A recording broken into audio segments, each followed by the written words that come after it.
Here's a question for you. You are going to grow sales by 20% next year. Now, are you going to spend your time and your energy and your budget generating leads for new customers? Or are you going to grow your existing customer base? Where is the 20% growth going to come from? Is it going to come from all of the new marketing and all of the new lead generation and finding new customers at new companies that you can onboard, that you can bring on, that you can impress, that you can win over? Or are you going to turn to your existing past clients, the past contacts, the past companies, and you're going to go out there and you're going to go ahead and strengthen those relationships, and you're going to speak to these people, and you're going to look for new opportunities, and you're going to get new RFPs, and you're going to win over business at existing customers? Where is the 20% going to come from? Now, in my experience, more often than not, when business owners, when people in charge of sales and marketing are looking for growth, they immediately look at the big, wide world out there. They say, I only need 20 more customers. I only need 100 more customers. I only need 300 more customers. And there's thousands and tens of thousands of people out there just waiting for our services. They need us. And so they look out at the big, wide world and they think, I'm going to go out there and I'm going to find new people. And unfortunately, they ignore the very people who have already said yes to them in the past. Sure, we love past customers, we love past clients, but when you get into a working relationship with them, often people take that for granted. And so, while so many people are all competing for new business, they ignore the very business that is sitting right there in front of them. And that is with not only your past customers being the point of contact for past projects, but past companies, different departments, different divisions, different locations, companies that go so much further than the one small slice of the pie that you're working with. Working into these companies, being able to form relationships, being able to win business is a massive opportunity that so many people overlook. And that's exactly what we're going to explore with today's guest, Dr. Barbara Weaver Smith. Now, Dr. Smith is an expert in account-based sales, and she's the founder and CEO of The Whale Hunters. She has a wealth of experience helping business owners grow by strategically targeting larger organizations. And with her deep understanding of the sales process and how to build internal communications in these national, international, super corporate, Fortune 500 type companies, Dr. Smith has helped companies expand their reach and maintain strong client relationships so they can sell more. Now, a few highlights. As I mentioned, Dr. Smith is the CEO of The Whale Hunters, and she's also the author of the book Whale Hunting with Global Accounts: 4 Critical Sales Strategies to Win Global Customers. And she's also the co-author of the book Whale Hunting: How to Land Big Sales and Transform Your Company. Now, she's worked with both small and mid-sized companies, and she is on a mission to help business owners understand the importance of account-based sales. And so with that, I want to welcome you to the How to Sell More podcast. It's the sales podcast for non-salespeople, where each week we give a mini masterclass to help ambitious B2B leaders just like you tackle the number one business challenge every business, every company, every business owner faces. And that's, how do we grow revenue? I am Mark Drager. Let's get into it. So Barbara, I used to tell my team that we won over people and not accounts. And that's because I would win over an amazing prospect, an amazing client. We would work with them for a few years, and then they would be promoted, or they would move to a different company, or they would leave the role. And then suddenly we would just kind of stop working with that company and that organization. And I think if you're listening today and you've had that experience yourself, where you tend to win over people and not organizations, I think this conversation is going to be really impactful for you, because you are an expert with the Whale Hunters at helping business owners like me be able to win over more large accounts, more enterprise clients, more Fortune 100, Fortune 500, international. Rather than just win over the person, we want to win over the departments. We want to win over the companies. We want to keep our clients forever. Help me with this challenge I face and others face. Well, you're absolutely right about the challenge. That's why it's so different. It's so hard for companies like yours to take that step, because it's not like anything you're already doing for the most part. And you're absolutely right. It's about, how do you land the organization? and then keep expanding inside that organization.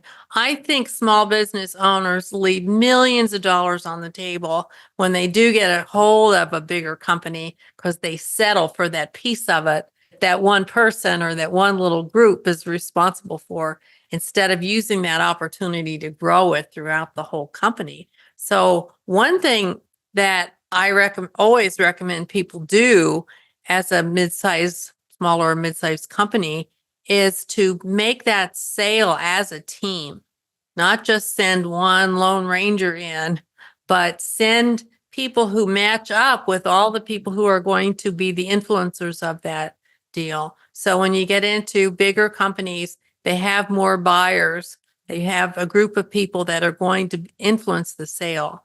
And so you have to meet them to begin with, and you have to be able to speak their own language, which usually one person can't speak the language of all the people that are influencers or the end buyer. So we do a lot of work with teaching the salespeople how to be orchestrators and how to engage subject matter experts who are not salespersons in the sale, which terrifies the salespeople, and it terrifies the SMEs as well, because they don't want to do that. They don't want to sell anything. They can't be part of that. So there's a lot of internal training that happens to make that really work. And when you get good at it, it's just amazing what you can accomplish, because you have a whole team of people who know how to speak to a buyer, because that person is not usually in the role of buyer. They're usually in the role of an IT person or a marketing person or some kind of, customer service or something. So the better you can match up with them. I mean, that's one big thing that we do at the beginning, is get that happening. And so what you're really describing is a shift from sales, where we know that there's a buyer or a customer, whether this is a complex situation or not. We know that we have our customer. And then once we've won over that customer and we notice, oh, they're part of a department, or they're part of one location where there's multiple locations, or Right. there's more depth we can go into with this client in this account. And so this is a very different type of thinking and a different type of approach. And if we do not have that accounts-based approach to sales, what would be the first few steps for us to be able to start to make this shift to essentially stop leaving money on the table? Yeah. Well, the whale hunters model is loosely derived from how the Inuit people hunted whales. That's how we got the name of the company. And the process is called scout, hunt, harvest. And so we start with scouting, which is identifying the characteristics of your ideal bigger customer. Now, the size of a bigger customer varies according to the size of your company and what you're doing now. Now if you have an average sale size of 50,000, you want to look for something that's 10 to 20 times bigger than that to define what's big for you. So everybody's not going after the Fortune 100 right away. And so that the first step is that scouting piece, figure out who in the world or in the vicinity, or whatever you decide is that region that you're going after, would be likely prospects for you to talk to. So it flips marketing on its ear, because you're not just sending a message out to market to see who responds to it. You're deciding these are the people that I want to do business with. So your marketing is directly to those people. That's how you start. And so in my mind, it's helpful to consider each business unit by department or by region or by P&L, if you can get insight on that, or again, business unit, to consider each one a customer within a larger organization that you can then leverage. Like any customer, you would leverage the sale, you would leverage internal referrals, it's almost like its own, I think I've heard you say this, it's almost like its own marketplace. Exactly. Think of them as a market. Whenever I'm speaking to a group, I always like to give an example of a big company. They have no idea how big it is. I'll just give one example. Caterpillar has 789 companies that are part of it. So you could do your whole life's work selling things to Caterpillar if you had the right things to sell. And so it's worth a lot of time and effort to learn everything you can about Caterpillar before you go and talk to anyone in your little corner of that world. And then once you have once you have, let's say, the first win, and you want to turn that first into a second, into a third, into a fourth, Yeah. is it as simple as saying, hey, Jane, this has been a great project. I'm looking forward to doing more work with you, but I've noticed that X department over here on the West Coast or the East Coast, or there are other people who have your responsibilities or your roles in other departments. I would love an introduction to them, and we can just simply do internal referral-based intros? Well, that's part of it, but it's not going to just be you who's inside. So if you were talking about service businesses like yours, like mine, may have many people that are delivering that service. And what typically happens is the sales team doesn't have any more communication with those people.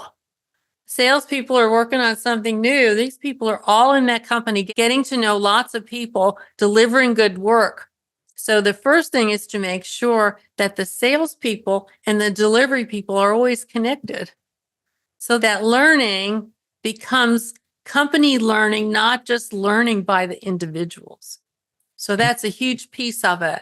That be establishing more of an account management team as opposed to maybe direct outbound sales or inbound sales? It would, yeah. You have to think of that as a team, and there has to be some sharing of some kind of systematic sharing of information at different points, say quarterly or every 6 months or whatever, depending on the length of the contract. Your company is learning about their company. So you don't just have one point of contact, you have multiple points of contact, and multiple people from your company have those points of contact.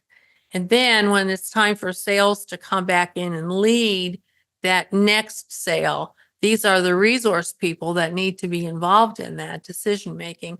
Otherwise, you've lost a huge amount of knowledge that can tell you where those issues are, or if you know how to imagine where the issues are. Say if you're a sales trainer, for example, you're always going to sell to a sales VP or a sales unit.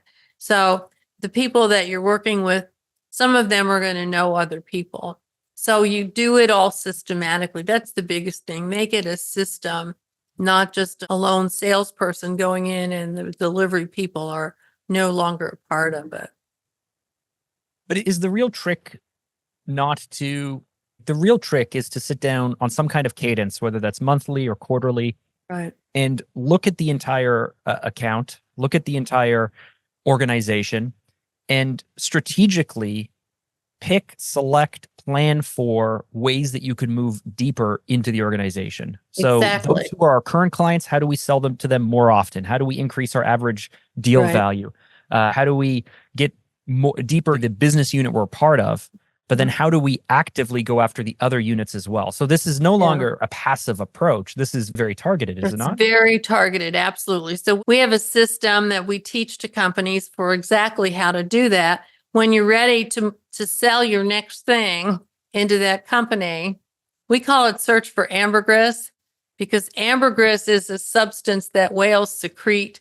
And when it lands on a beach, it kind of turns into gold.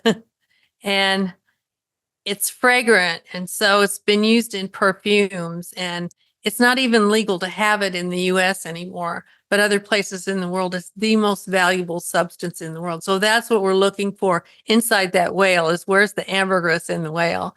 And so we train people to do a workshop. We usually do 3 companies at a time. So we have 3 groups of people in this workshop going through a 10-step process of how to decide what's their next move. And it has to do with what do we know or think we know about the company? Who do we know or think we know?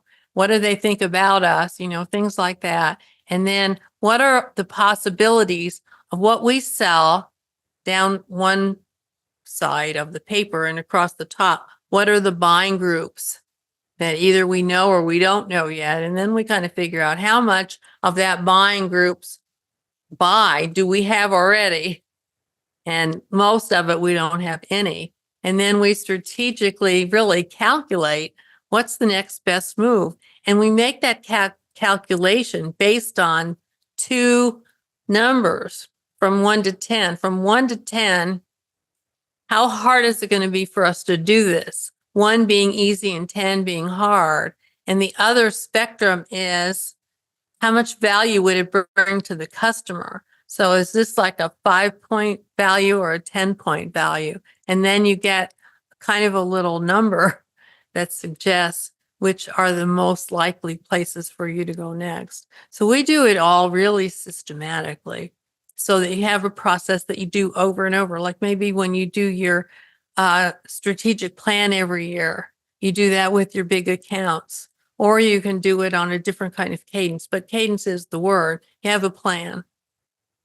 That's great. It's almost like lead scoring in terms from an opportunity point of view. In my experience, I've run an agency since 2006, and Yeah. we've been fortunate enough that the vast majority of our work is direct to client. But we've also been brought in as a trusted vendor for other organizations, for consulting firms, for ad Yeah. agencies, for others.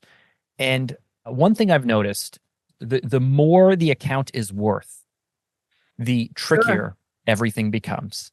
Because now every business unit, every touch point, every client experience, every story runs the risk of tarnishing all of the hard work you've built up. You push too much into a business unit that maybe, frankly, you kind of oversold or didn't have any business. Maybe you tried something new. Maybe for whatever reason, you had a very challenging prospect who did not understand what was going on. And now they are walking the halls or on the Slack chats of your client, and they did not have the experience that you wanted.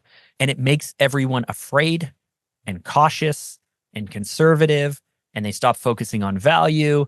And for me, frankly, it's a great competitive edge because we can come in and just go so much further faster. But how do you build a moat, or how do you protect these accounts so that way you don't run the risk of losing them, but also you don't build it up so much that one mistake, you've just lost 30 million off of your revenue because that one client disappears?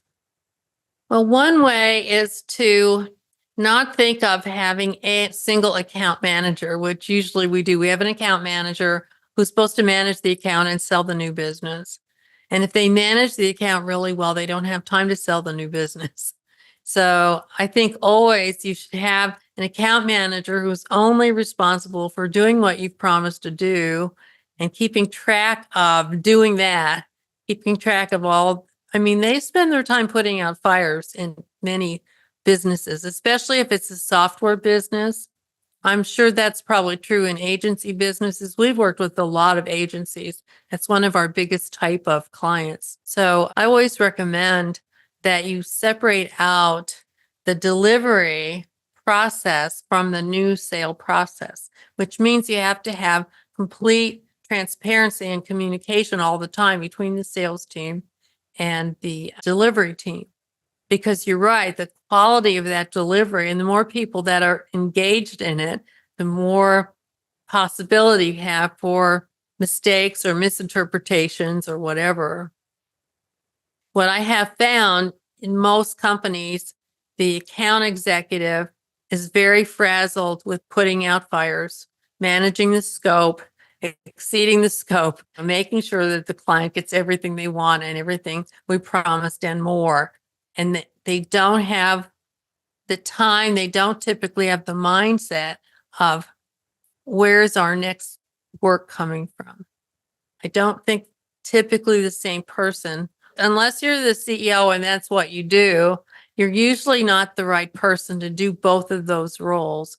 And I think that account management is a role that involves a team of people who are providing the service, and then selling it involves a team of people to go after the next sale. And there's some overlap in those teams because that's where your SMEs are going to come in for your next sale, but that might be in a different department down the hall. It might be in a different country, So everything about that is how to manage your resources, especially your human resources.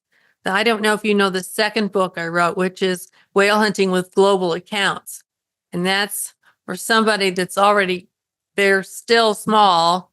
They've got a few big accounts. One of them, maybe they really could go to another country with that account.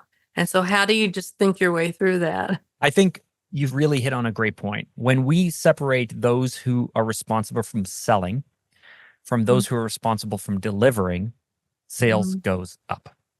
Mm-hmm. And part of that is I think there's a natural hesitancy, no matter how confident you are, no matter how good you are, there's a natural hesitancy as the one pitching, selling, spotting the opportunity. In the back of your mind, you're like, oh, dang, oh my goodness, this delivery is so complex and so much work. And and you're just thinking about how do we actually make this happen? Someone has to make it happen. And if the Right. person looking at the opportunity in a very positive, optimistic point of view, which you need from a sales, you need excitement, you Right. need all of those things. If you're coming in trying to be that engineering mind going, oh gosh, what are all the details? You're going to tank the deal. You're going to kill the deal. You don't have the optimism because you're so worried about delivery. And Yeah. if you're the type of person who spends all day, every day realizing just how challenging and complex delivery and putting out fires can be, you're going to come into everything very suppressed, very quote unquote Yeah. realistic. So I think those Yeah. should be completely separated, in my opinion, as Yeah. well. I agree. And it's an investment that's well worth it with big companies. And that's why I say think of them as a market of one, because when you get really ingrained in a company, or you know a part of it really well, then you're so much better equipped to do the next piece of work or the next piece of work. So much easier to do it within the same company. Even if nobody knows you in the new place you need to go, you have a reputation. You're already one of them.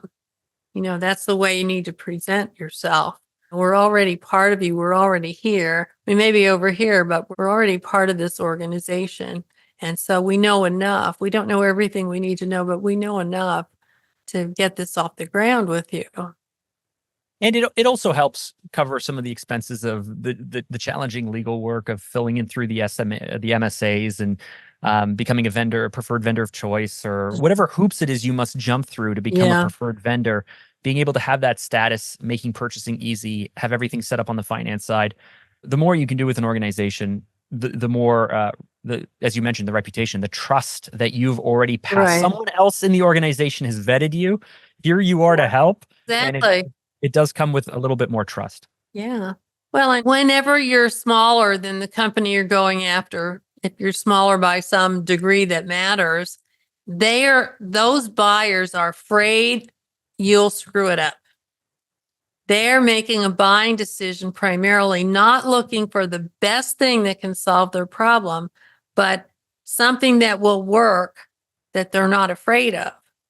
And so once you're already inside, you've proven yourself with one part of their company, that greatly diminishes their fear.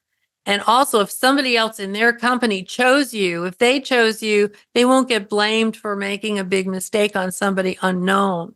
So it's so much easier than it is to get in the first time because they're buying out of fear. They really want what you can do. They really believe you can do it better than some big companies that they know, but they're afraid either they'll put you under, which they could do, or you'll fail in some way and they'll be held responsible. That is most people's largest fears. When you work in a large corporate environment, large enterprise clients, the people making the purchasing decision, they want results, but they want results that don't. They would rather eliminate risk and uncertainty and Absolutely. looking bad Yeah. because they need to be able to manage up. They need to be able to justify the spend, and they need to be able to. It needs to look good for their resume and their career path. And I mean, Absolutely. at the end of the day, their role matters most to them. Yeah.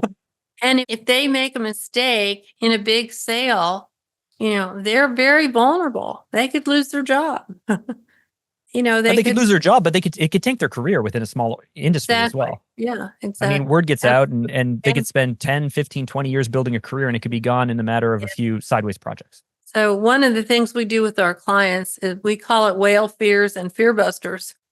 Um, before they ever talk to a client, a prospect, figure out all the ways that they might be afraid of you. We talk about 4 kinds of fears: fear of change, fear of internal conflict, fear of more work, and fear of making a mistake, which is the biggest fear. So they just write down what are all the ways they would be afraid of us in those categories. And then what do we have as fear busters? which is where marketing comes in, specific, tangible things that we can use. This has been a great conversation. I've been speaking with Dr. Barbara Weaver-Smith, who is the author of Whale Hunting with Global Accounts, 4 Critical Sales Strategies to Win Global Customers, as well as the co-author of Whale Hunting, How to Land Big Sales and Transform Your Company. I have one more question for you, and it's the question I love to end every interview with. If you had one tip or one strategy that would help all of us sell more, what would that be? You're going after big companies. The most important thing you can do is research before you go in. Learn everything you can about them.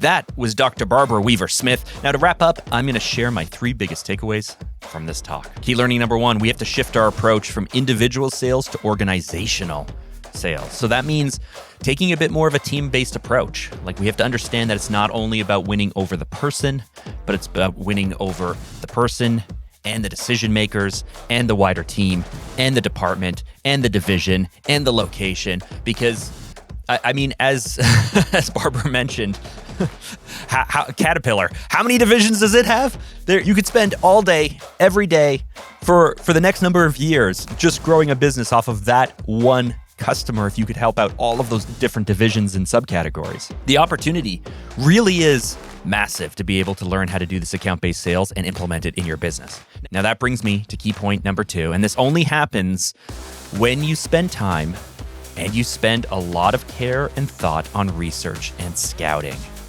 This is where, more so than outbound, more so than inbound, when you're doing account-based sales, you really have to dig deep and come to know the customer, know the division, know the company. You have to be able to walk in there and have an inside conversation. You need to be able to show up as if you are part of the company, you're a shared resource, you're part of the team.